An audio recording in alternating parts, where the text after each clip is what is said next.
You might think seeing a lion hunt a gazelle is cool. Well, it's actually pretty basic. Like, come on, get more creative. They just run, jump on the gazelle, and that's their food sorted for the next couple of days. Bit boring. Instead, I'm going to show you 5 unique ways animals hunt that are way cooler than the lion. Up first, we have the archerfish. Yeah, it's in the name. Well, not exactly. While the fish does display extreme precision when hunting, it's not with a bow and arrow, but instead its mouth.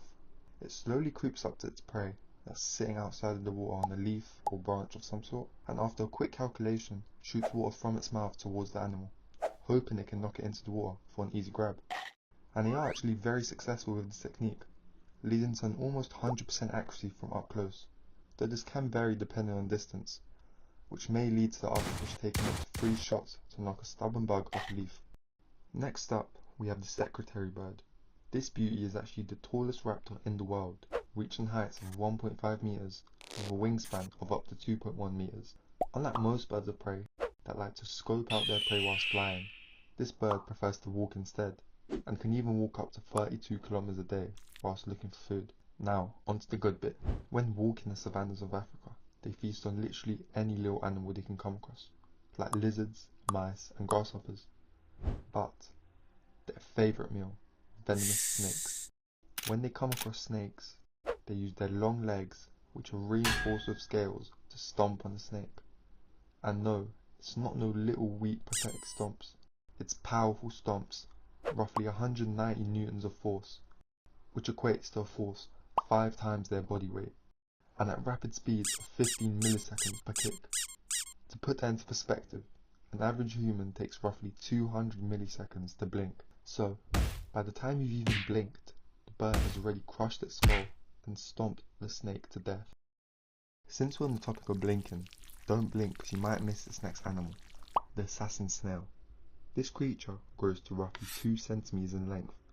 Although they're small, they are absolute assassins when it comes to hunting. Get it? This snail hunts in the water, specifically submerged in the dirt, patiently waiting for other snails to pass. When the snails do pass, they leave a scent that is picked up by a tube on the face of the assassin called the siphon. This tube is used both to breathe and to pick up the chemical trails left behind by passing snails.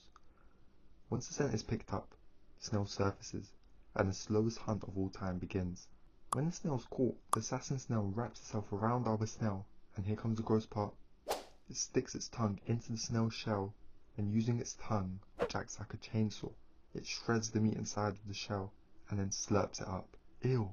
Next up, we have the black heron, standing at around 40 to 70 centimeters tall.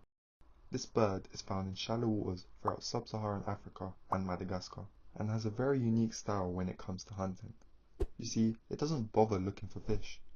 Instead, using its dark feathers, it flings its wings forward and creates a dome shape. This not only improves the heron's vision by removing the glare from the sun onto the water, but also creates a nice shade in the water that acts as a bait for smaller fish that think the shade is a nice place to hide from predators. Well, you've actually just swam straight to your death. Can you guess how many hours a day the heron dedicates to this hunting style? If you guessed 3 hours, you'd be correct. The heron spends roughly 3 hours a day using this technique of hunting, for 2-3 minutes at a time, where it stands completely still, then reopens its wings, shuffles a couple steps over, and goes back to its hunting stance. Lastly, the ultimate master of deception, the spider-tailed horned viper. Found in the rocky deserts of Iran, it uses its scales as camouflage, making it completely invisible when it's coiled up on the rocks. Now, the crazy part. This species is born with a slight mutation on its tail, which looks exactly like a small spider. In short, it's born with a built-in fishing lure, and for migrating birds, this looks just like a delicious spider from afar. The birds, unfamiliar with the terrain, see this as an opportunity to get a quick snack. They dive down and attempt to take a peck at the spider, only to be met by the fangs of the viper.